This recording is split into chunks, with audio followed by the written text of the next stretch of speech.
Bonsoir à toutes et à tous, je suis ravi de vous retrouver pour une nouvelle semaine, une nouvelle édition. Nous sommes le lundi 23 février, soyez les bienvenus sur Monaco Info. Voici les titres qui seront développés. C'est dans un contexte financier compliqué, vous le savez, que la Roca Team a réussi à décrocher pour la 4e fois de son histoire la Leaders Cup ce week-end, nous y étions. Les halles du marché de la Condamine ont fermé leurs portes il y a un peu plus d'un mois. Comment se passe l'adaptation? Les clients sont-ils toujours au rendez-vous? Réponse dans ce journal. C'est un nouveau quartier qui a l'air de plaire, notamment aux vacanciers en ce moment. Nous vous proposerons une petite balade du côté de Maréterra, un peu plus d'un an après son inauguration. Nous vous parlerons d'un programme de remise en forme proposé par la Société Nautique de Monaco pour les personnes sédentaires ou souffrant de maladies de longue durée. Son nom, Aviron Santé. Sur le marché mondial, les épices et les assaisonnements représentent 21 milliards de dollars. Ils donnent du goût, mais ils ont également des vertus. C'est ce que nous verrons avec une diététicienne, Mélanie Vollerin. Elle sera notre invitée. Et enfin, les vacances sont souvent l'occasion de se reposer, de lire un livre. Eh bien, nous vous proposerons quelques recommandations à la fin de cette édition, entre romans et BD, entre livres pour adultes et enfants. Après un week-end de compétition à l'Arena Futuroscope de Poitiers, la Roca Team a retrouvé Le Mans hier au soir en finale de la Leaders Cup pour le remake de l'an dernier, mais porté par ses stars. Cette fois, c'est Monaco qui a soulevé le trophée. Le résumé de ce triomphe dans un contexte complexe avec Gaëtan Lebrun et Julien Laugier. Une finale aux allures de revanche, voilà ce qui attendait la Roca Team hier. Après un premier match poussif en quart de finale face à Strasbourg vendredi et une démonstration en demi-finale face à Cholet samedi, les Monégasques ont une nouvelle fois récité leur basket en finale hier pour s'imposer 103-79 face au Mans, en prenant leur revanche sur la finale de l'an passé et en remportant leur premier trophée avec Vassilis Panoulis. It's always nice to win trophies. That's why I'm here. That's why we make the job. This is the final destination to win trophies, and I'm very happy for my players. Un succès qui permet à la Roca Team de devenir l'équipe la plus titrée de l'histoire de la Leaders Cup, à égalité avec Le Mans, en soulevant pour la 4e fois ce trophée, après 2016, 2017 et 2018. Mais cette fois avec de nouveaux leaders, à l'image de Eli Okobo, élu MVP du tournoi. Avec tout ce qui se passe dans les médias avec le club, on a fait une réunion et on s'est dit qu'il fallait vraiment qu'on se concentre sur le basket. Et c'est ce que j'essaye de faire le plus possible. Et voilà, il y avait des matchs à échéance avec la Coupe de France contre l'Asvel. Et là, c'était un trophée à gagner qu'on n'a jamais gagné avec le groupe qu'on a depuis 4-5 ans. Donc c'était hyper important et voilà, il fallait que je sois sérieux. Enfin, après beaucoup d'essais, que ce soit avec l'Asvel ou avec Monaco, j'ai beaucoup essayé et ça fait du bien de me dire que j'ai tout remporté en France. On va essayer d'aller all-in, on va essayer d'aller en chercher le plus possible, on est bien parti. On va essayer de rendre cette saison historique, dans tous les sens du terme, j'ai envie de dire. Durant ces 3 jours de compétition, les Monégasques auront fait taire les critiques et mis de côté l'extra-sportif pour montrer à la Ligue qu'ils font toujours partie des meilleures équipes d'Europe. La Fédération monégasque de rugby a remporté le Winter 7 ce week-end à Blagnac en Haute-Garonne. Engagés dans la catégorie Open, les joueurs champions d'Europe 2025 en conférence 1 ont livré une prestation solide en dominant les Seven Gats 12-0 en finale. Ils soulèvent pour la première fois le trophée de ce tournoi hivernal de rugby à 7. Prochaine compétition, le Monaco 7 en mai au stade Prince-Héréditaire-Jacques. C'est l'un des lieux les plus emblématiques de la vie monégasque. Les halles du marché de la Condamine ont fermé leurs portes il y a un peu plus d'un mois. Résultat, les commerçants cohabitent sur la place d'Armes avec les maraîchers. Comment se passe l'adaptation? Les clients sont-ils toujours au rendez-vous? Réponse dans ce reportage de Sarah Nkari et Marie-Ève B. On se retrouve ici à toute heure de la journée. Pour le café, la pause déjeuner, l'apéritif et même le dîner. On est bien tranquille, on voit tout ce monde là. Très bien, c'est bien. Les halles de la Condamine ont changé de visage dernièrement. En extérieur désormais, les commerçants prennent leur marque dans ces chalets en bois tout équipés de 11 mètres carrés. Les clients, eux, sont plus que jamais au rendez-vous. C'est plus convivial parce qu'on se retrouve toujours au même endroit avec les mêmes primeurs. Et on est plus proches, les gens sont plus proches l'un de l'autre. Tout autour, 2 grands barnums, l'un accueillant le magasin Solis Bio et l'autre environ une 60aine de places assises couvertes, même si le mauvais temps ne semble pas freiner les gourmands. Il y a des gens qui ont l'habitude, ils prennent au moins leur à emporter, ils mangent au bureau. Pour les 6 maraîchers, pas de grand changement. Leurs emplacements sont maintenus chaque jour à partir de 7h. Ils sont en revanche contraints de libérer les lieux un peu plus tôt pour permettre aux tables et chaises supplémentaires d'être installées en plein air. Nous devons fermer à midi, avant nous on a fermé à 1h. Et donc c'est ça qui change un petit peu pour nous. Que le client du dimanche au samedi, normalement, il sort un peu plus tard. Plus que 12 mois dans cette configuration avant de retrouver une halle qui devrait être complètement métamorphosée. Un peu plus d'1 an après son inauguration, Maréterra a conquis le cœur des Monégasques et des visiteurs de la Principauté. Ce quartier, gagné sur la mer, est devenu un véritable lieu de vie. Sportifs matinaux, amoureux en quête de romantisme, ou groupe d'amis, chacun y trouve son rythme, surtout lorsque les beaux jours s'installent. Sarine Kari et Alexandra Paolini.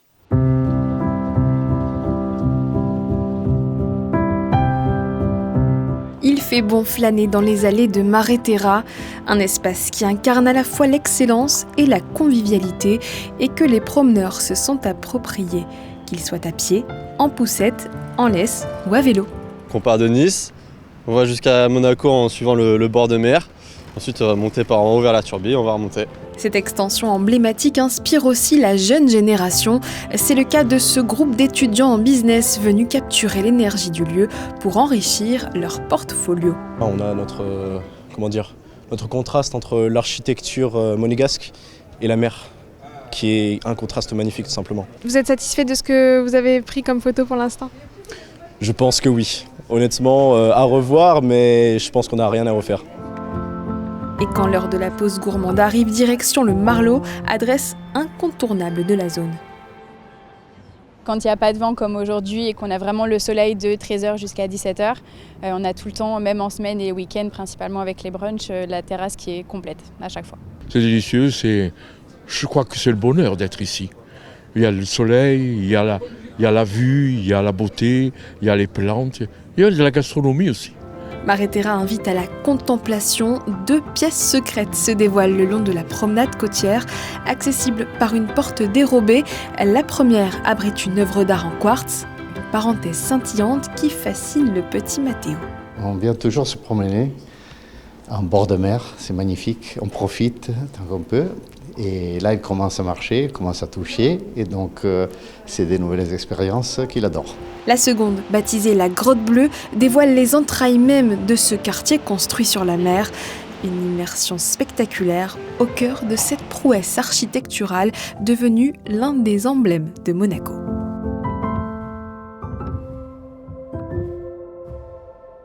Coup de projecteur à présent sur ce programme de remise en forme proposé par la Société nautique de Monaco.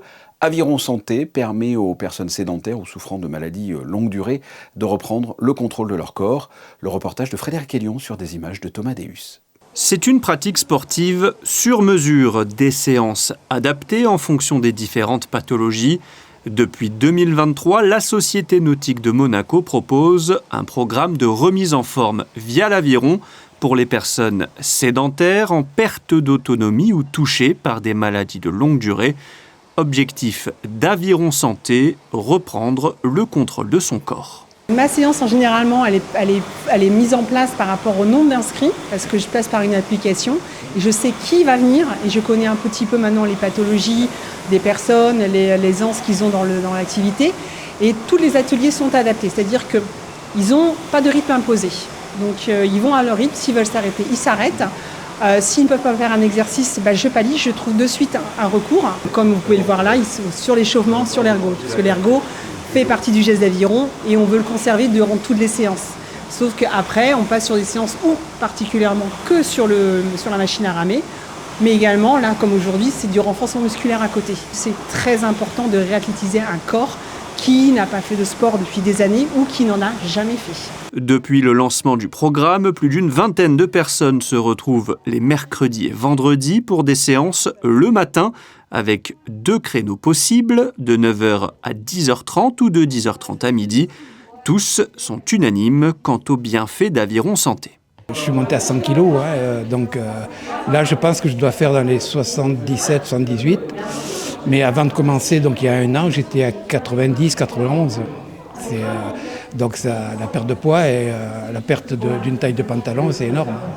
j'ai 80 ans et je pense que pour la vie, il faut bouger. Il n'y a pas d'autre solution, à mon avis. J'ai commencé tout au début, ça fait maintenant 3 ans et demi. Pour ma santé essentiellement. Alors par exemple au début j'arrivais même pas à attacher mes chaussettes. Quand je suis arrivée, j'arrivais pas à mettre bien mes chaussettes. Et j'ai super gagné en souplesse. Voilà. Après on sent le corps qui change. J'ai la joie d'avoir rencontré Céline qui est exceptionnelle ici et pour moi c'est une autre façon de vivre, c'est une autre joie de vivre, de venir ici et on n'a qu'une chose en tête, c'est le mercredi, le vendredi de venir faire sa gymnastique, c'est génial. Au vu du succès du programme, d'autres créneaux pourraient voir le jour prochainement. Ça donne du goût à certains plats, ça ne guérit pas forcément les maladies, mais parfois ça peut prévenir et c'est naturel. Je parlais des épices et leurs bienfaits. Eh bien, voici quelques conseils avec la fondatrice de Monaco Care Concept. Elle est diététicienne et c'est notre invitée, Mélanie Vollerin. Bonsoir. Bonsoir. Nous sommes ensemble, comme je l'ai dit, pour parler des épices et de leurs vertus, voire de leur pouvoir. Alors, de façon générale, déjà, les épices, ça a de réelles vertus ou on est sur un effet de mode ? Alors, il faut quand même savoir que les épices, elles ont toujours été utilisées dans l'Antiquité, d'accord ? Soit pour soigner diverses affections, soit pour conserver les aliments. Aujourd'hui, c'est quand même prouvé scientifiquement. De nombreuses études montrent les bienfaits des épices sur la santé. Alors pour les téléspectateurs qui voudraient en savoir plus, donnez-nous quelques exemples d'épices et de ce qu'elles apportent. Alors bien sûr, donc vous avez le curcuma, je pense que la majorité des personnes connaissent le curcuma, le classique. Le curcuma, lui, va contenir des antioxydants et des anti-inflammatoires. Ce qui est important de retenir avec les épices, c'est que c'est la consommation régulière qui va fonctionner sur du long terme. Si on les consomme régulièrement, tous les jours, en quantité raisonnable, bien évidemment, il ne faut pas en abuser. Ça va aussi marcher avec des associations. Par exemple, le curcuma, si vous l'associez au poivre noir, ça va multiplier 20 fois son assimilation et du coup, c'est bienfait sur la santé. Le curcuma, il est connu pourquoi ? Parce qu'il agit sur l'inflammation, il est censé réduire l'inflammation. Encore une fois, on met quand même des guillemets, ce n'est pas des produits miracles, ce n'est pas des médicaments. Ils vont venir en fait marcher avec une alimentation équilibrée et ça, c'est vraiment ce qu'il faut retenir. Quand vous dites qu'il ne faut pas en abuser, mais qu'il faut faire des cures régulières, il y a une quantité à connaître quand on veut prendre des épices ? Tout à fait. Oui, tout à fait. En fait, ce qui est important, donc j'ai expliqué, c'est la régularité, c'est le tous les jours. Et il va falloir consommer à peu près entre 1 à 3 grammes par jour, donc ce qui représente à peu près une demi-cuillère à 1 cuillère à café par jour. D'accord. Et on le traite comment ? C'est-à-dire que c'est en infusion, c'est dans la cuisine, dans les ingrédients que l'on va utiliser pour faire de la cuisine, c'est en huile essentielle ? Alors effectivement, ce qu'il faut privilégier, c'est pour moi la base, c'est l'assiette. Donc il faut ajouter les épices en fin de cuisson pour conserver leurs propriétés. Il faut choisir des épices qui vont être bio, fraîchement moulues ou entières. Alors, vous l'avez dit dès le départ, les épices, ça ne guérit pas, mais est-ce que ça peut prévenir certaines maladies ? Effectivement, il faut toujours que ce soit associé à une alimentation équilibrée, parce que le gros problème de notre alimentation moderne d'aujourd'hui, c'est que les individus vont consommer de nombreux produits ultra transformés, trop riches en graisse et trop riches en sucre. Et si on n'associe pas les épices à une alimentation équilibrée et à un mode de vie en fait sain, limiter la consommation d'alcool, le tabac et faire de l'activité physique, ça ne va pas marcher. Y a-t-il des contre-indications ? Alors oui, il faut faire attention à certains traitements médicamenteux, notamment la prise d'anticoagulants. Les épices peuvent interagir avec le traitement médicamenteux. Donc ce que je conseille, c'est que s'il y a un traitement médicamenteux, il faut se référer au médecin de famille, le médecin qui a prescrit le traitement, et de voir s'il y a des interactions avec les épices que l'on souhaite consommer. Mélanie Vollerin, merci de nous avoir donné tous ces conseils. Merci à vous, bonne journée. En cette période de vacances scolaires, c'est le moment de prendre le temps de se remettre à la lecture. Entre nouveautés et grands classiques, on vous propose une sélection pour petits et grands. Écoutez les recommandations d'Arthur Laure à la bouquinerie. Amateurs de lecture, vous êtes à la recherche de nouveaux ouvrages à dévorer. On vous propose 4 titres entre classiques et nouveautés à venir découvrir. C'est parti. Je vais commencer par vous présenter le roman de Mercè Rodoreda, Le Jardin sur la mer. On va suivre une villa au bord de la mer en Espagne dans les années 1920 à travers les yeux du jardinier qui va voir une famille venir passer ses étés au cours de 6 saisons et les différents drames qui peuvent y surgir. On est sur un conte poétique, philosophique et où l'éloge de la lenteur et des fleurs fera le bonheur de tout le monde. Mittal Europa, les carnets secrets de Redo. Dans cette fausse autobiographie du XIXe siècle, nous allons suivre les aventures de Redo qui quitte Vienne avec sa femme pour s'installer à Snösen. Petit village dans lequel il va devenir propriétaire terrien, l'un des premiers du village. Au cours du voyage, sa femme va décéder et il va vouloir enterrer sa femme dans sa nouvelle terre. Malheureusement, à chaque fois qu'il voudra creuser la terre, des nouvelles découvertes vont apparaître qui vont rappeler les malheurs du passé et du présent et du futur. Dans la tête de Sherlock Holmes, nouvelle BD, nouvel opus, en 2 tomes encore une fois. Nous allons parcourir l'Écosse avec Sherlock Holmes et Dr Watson à la recherche du monstre du Loch Leyton. Seulement, il n'y a pas que dans le Loch qu'il y a des monstres, il y en a également ailleurs. Le duo Liéran-Dan nous met encore une fois plein les yeux avec cette BD, avec ce style graphique unique qui les définit si bien. C'est toujours un voyage particulier auquel vous ne serez jamais déçus. Et enfin, pour nos petits lecteurs, nous allons découvrir Poisson-Fesse, un petit poisson au fond de la mer qui, malgré son aspect atypique, nous prouve bien qu'il ne faut pas se fier aux apparences. Une jolie histoire, beaucoup d'humour, une belle morale et une bonne lecture. C'est tout pour ces 4 recommandations lecture. Évidemment, ici à la bouquinerie, il y a tout un large choix qui vous attend si besoin. Et puis pour moi, il n'a plus qu'à vous souhaiter une bonne lecture. Merci Alban, on vous retrouve dans quelques instants pour la météo. Mais avant cela, vous l'avez vu, en milieu de JT, Mare Terra est devenu un lieu de vie prisé depuis son inauguration il y a un peu plus d'1 an. Eh bien, nous terminons cette édition avec les photos de Manuel Vitali consacrées à ce quartier sorti de l'eau. Et après la météo, le duo des experts basket avec Frédéric Hélion et Ali Traoré. Ils reviendront évidemment sur le trophée de la Leaders Cup remporté par la Roca Team dans un contexte compliqué. Ce journal est terminé. On se retrouve mardi à 19h. Je vous souhaite de passer une excellente soirée sur Monaco Info. À demain.